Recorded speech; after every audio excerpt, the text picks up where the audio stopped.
In 1997, Korean families lined up to give away their gold. Wedding rings, necklaces, medals, small pieces of private memory placed on public tables. Not for a king, not for a war, but because the country itself was in debt. South Korea had entered a crisis so severe that people still remember it by three letters: IMF. Banks shook, companies collapsed, fathers lost jobs. Families learned that debt was not only a number on a document, it could become shame, silence, and a wound passed from one generation to the next. 24 years later, a Korean drama showed 456 people walking into a room. Not because they loved games, not because they were brave, not because they believed there was honor in competition. They walked in because outside that room, their lives had already collapsed. A driver who stole from his mother, a North Korean defector trying to save her family, a migrant worker whose boss refuses to pay him, a finance worker hiding fraud and shame, a gangster with enemies behind him and debt in front of him. The games were fictional. The island was fictional. The guards in pink uniforms were fictional. But the pressure that sent those people there did not feel fictional at all. That is why Squid Game traveled farther than anyone expected. Viewers around the world understood the rules before the first game even began. They understood what it means to owe money you cannot repay. They understood what it means to smile in public while your private life falls apart.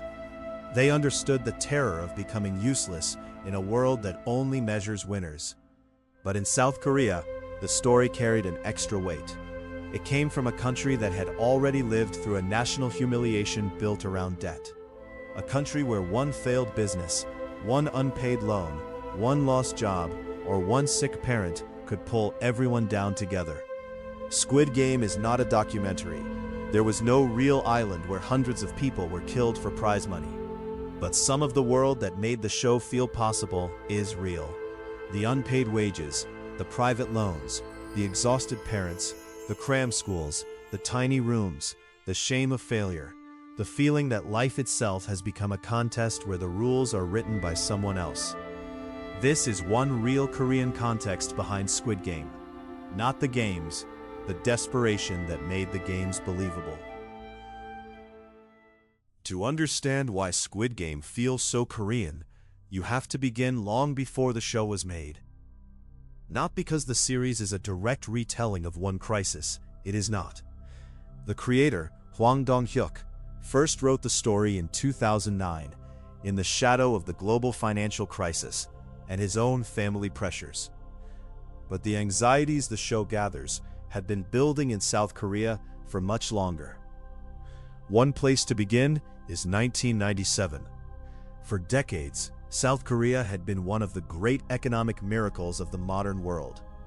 After the Korean War, the country was devastated. Cities were broken, infrastructure was ruined, poverty was everywhere. But from the 1960s through the 1990s, South Korea industrialized at astonishing speed. Shipbuilding, steel, cars, electronics, semiconductors, exports.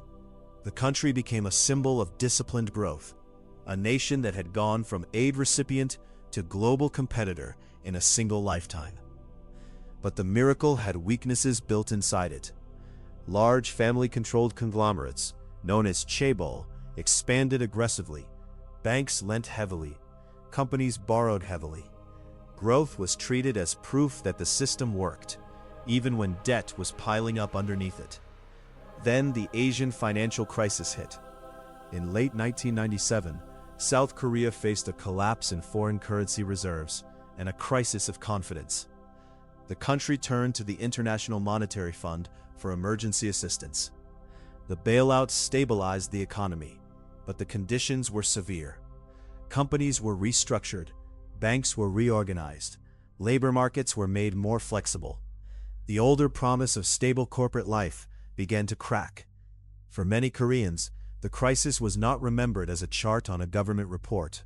It was remembered as fathers losing jobs, mothers selling jewelry, families lining up to contribute gold during a national campaign that became one of the symbols of the crisis.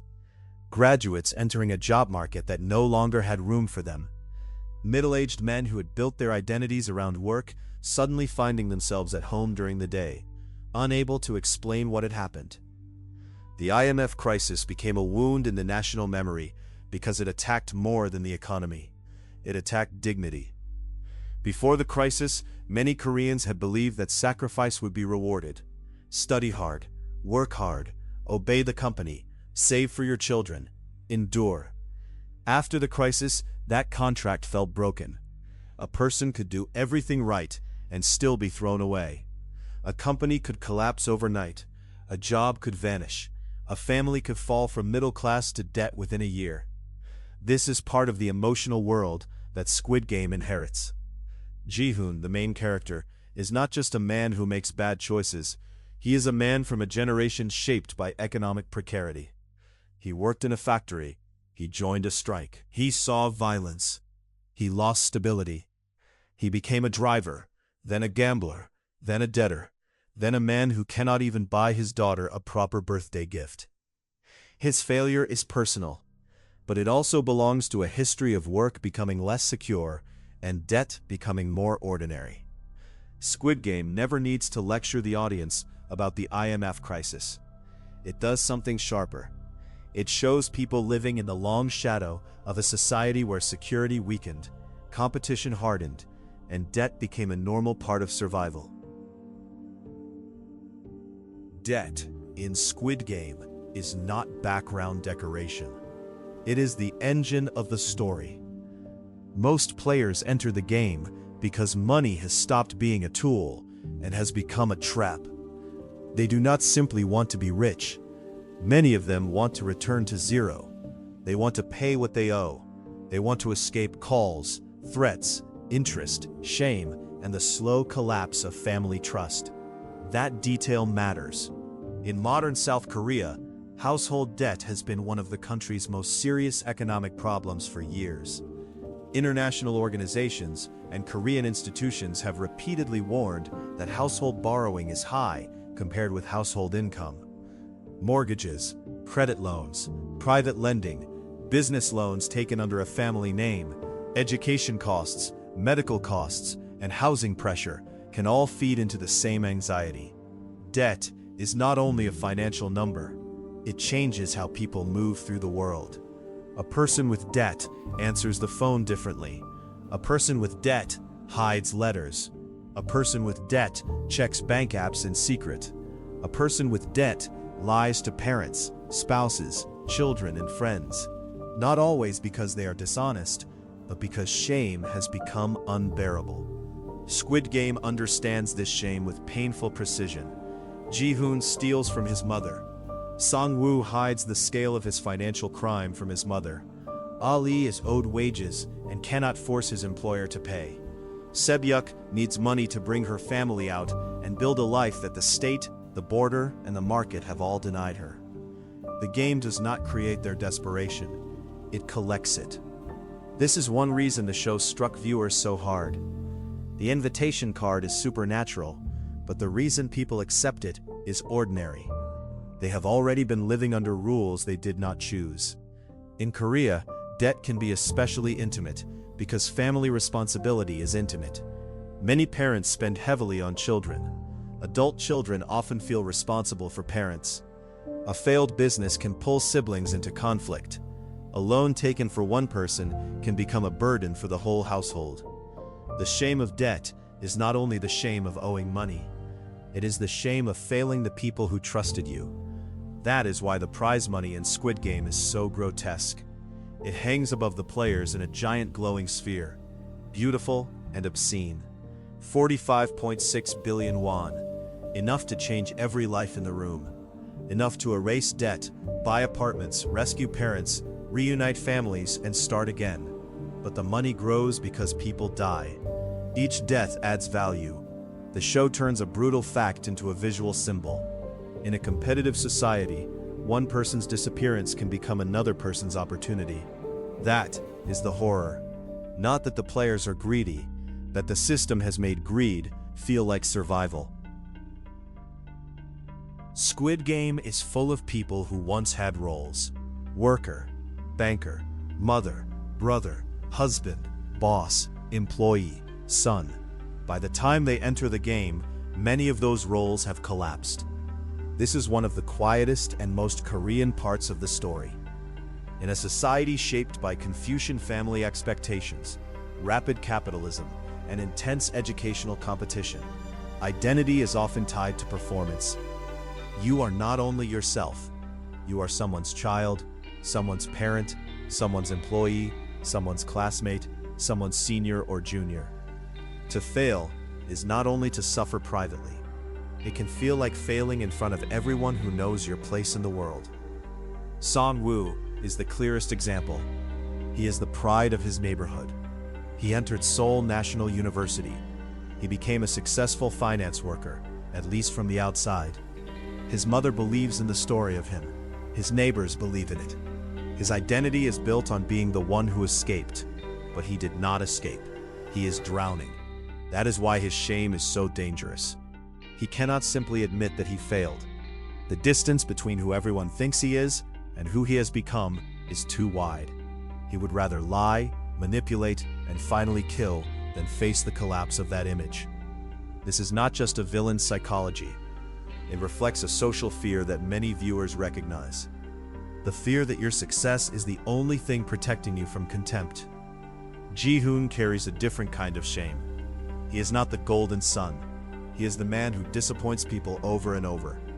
He cannot support his mother. He cannot be the father his daughter needs. He loses money. He makes promises he cannot keep. He is not evil, but he is unreliable, and the show never lets him forget it. His mother still works. His daughter is leaving. His ex-wife has built a more stable home without him. The cruelty of his life is not that no one loves him.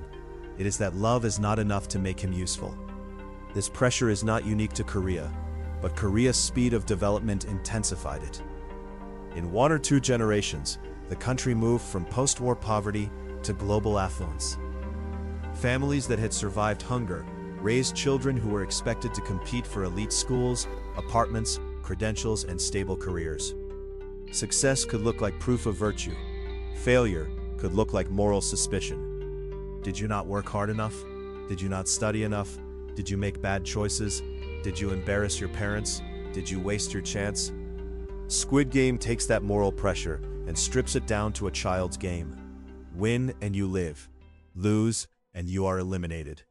The word sounds harmless until the show reminds you what elimination really means. One of the most important spaces in Squid Game is not the island. It is the city outside it. Seoul in the show is not only neon and glass towers. It is also alleys, cheap rooms, underground spaces, crowded markets, and apartments that feel just out of reach. The characters move through a city where wealth is visible everywhere, but safety is unevenly distributed. This is one of the realities behind the series. South Korea is rich. Seoul is global, sophisticated, technologically advanced, and culturally powerful. It is a city of corporate headquarters, luxury towers, universities, hospitals, cafes, and entertainment companies that shape global culture. But beside that prosperity are smaller, tighter worlds. Basement apartments, rooftop rooms, goshiwon, tiny single-room housing originally associated with students preparing for exams, but also used by some people with few other affordable options. Night shifts, delivery work, temporary contracts, older workers pushed out of stable jobs, young people delaying marriage partly because housing feels impossible. The edge is not always dramatic. Sometimes it is a room just large enough for a bed. Sometimes it is a job with no protection. Sometimes it is a parent still working long after the body should have been allowed to rest. Sometimes it is a child who knows not to ask for too much. Korean cinema had explored this world before Squid Game. Parasite turned vertical space into class language. Upstairs and downstairs, sunlight and semi-basement, polished stone and floodwater. Burn-In showed youth drifting through invisible inequality. Many Korean dramas and films have returned again and again to the same question. What happens when a society becomes wealthy, but the ladder becomes harder to climb? Squid Game answers with a nightmare. The island removes the polite language of meritocracy. It says the quiet part out loud. There are too many people. There is not enough money. The rules are simple. Someone has to lose. But the city already told the players that. That is why so many of them go back after the first vote. This is one of the most devastating parts of the story. The players are given a choice. They vote to leave. They return to ordinary life. And ordinary life sends many of them back. The outside world is not safer for everyone. It is just slower. On the island, death comes quickly and cleanly, with a gunshot and a number added to the prize. Outside, a person can die socially long before the body stops moving. Debt collectors call, employers cheat, families fracture, medical bills rise, rent is due, the future narrows. The genius of Squid Game is that the island does not feel like an alternative to society. It feels like society, translated into a language no one can ignore. The games in Squid Game are children's games. That is what makes them unbearable. Red light, green light, Dalgona candy, tug of war, marbles, glass stepping stones, Squid Game itself. These are not designed to look futuristic. They are designed to look remembered. The creator, Hwang Dong-hyuk, has said that he chose simple childhood games because they were easy to understand and emotionally familiar. That simplicity is part of the terror. The players do not need complicated instructions. The audience does not need a rulebook. Everyone understands what it means to move, stop, pull, lick, throw, choose, step. The innocence of the games makes the violence feel worse. A playground becomes an execution ground. A candy shape becomes a death sentence. A childhood friend becomes an opponent. A marble becomes the price of betrayal. In Korea, the games carry another layer. They belong to a memory of neighborhood childhood before adult competition fully arrives. Children play in alleys, schoolyards, and playgrounds. They make rules, they argue, they laugh, they go home. Squid Game takes that memory and corrupts it. The players are adults, but the game makes them children again. They wear numbered tracksuits, they sleep in bunk beds, they are watched by masked authorities, they are fed simple meals, they ask for permission, they are punished for disobedience. This is not accidental. The show turns adulthood into a cruel return to school, a place where rules are announced from above, ranking is constant, and survival depends on reading the room faster than everyone else. That feeling is deeply connected to Korea's education culture, though the show is not only about school. From a young age, many Korean children learn that competition is normal. Exams matter, rankings matter, university names matter. Parents sacrifice for private education. Children internalize the idea that one mistake can follow them for years. Squid Game exaggerates this into horror, but the emotional grammar is familiar. Line up, listen, compete. Do not fall behind. Do not embarrass your family. Do not be eliminated. The bright colors are part of the trap. The sets look playful, almost childish. The giant doll, the pastel staircases, the playground shapes, the oversized beds. But underneath the color is a cold economic logic. Human beings are being sorted, priced, and discarded. That contrast is why the imagery became global so quickly. It looked like a game. It felt like work. It looked like childhood. It felt like debt. It looked like fantasy. It felt like the world people already knew. Squid Game became global because two things in it needed almost no translation: a game and a debt.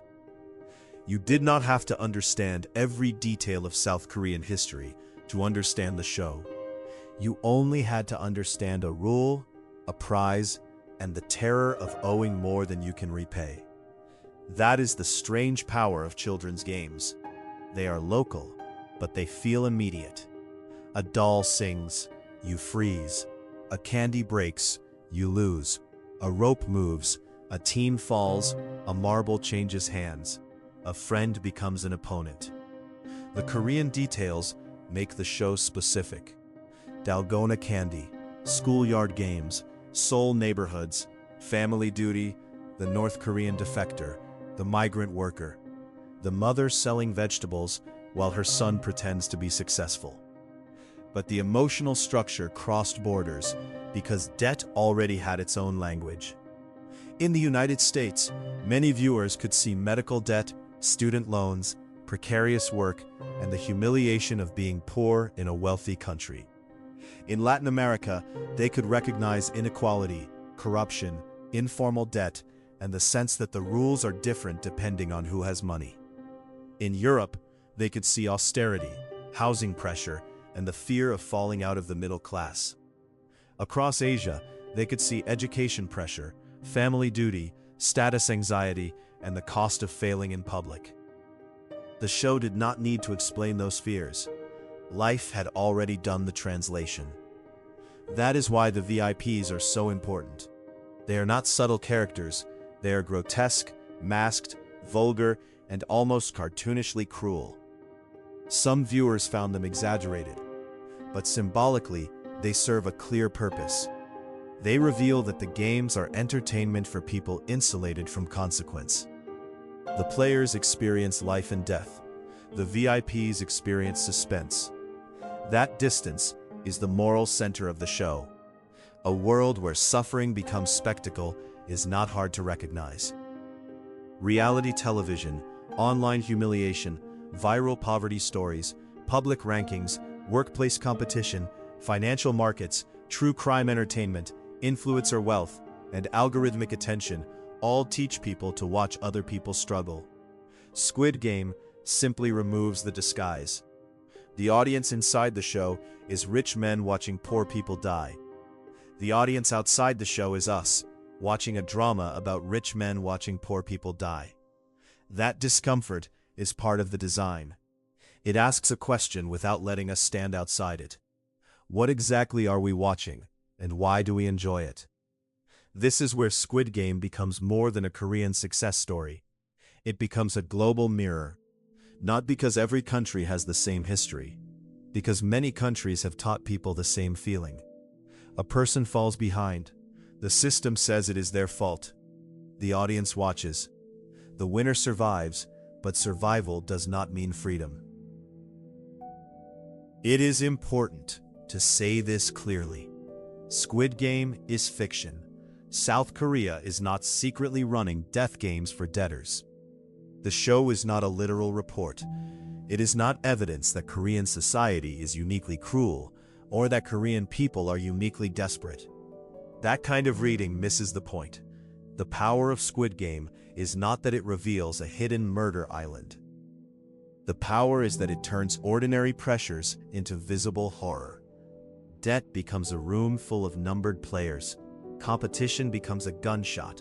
Childhood memory becomes a battlefield.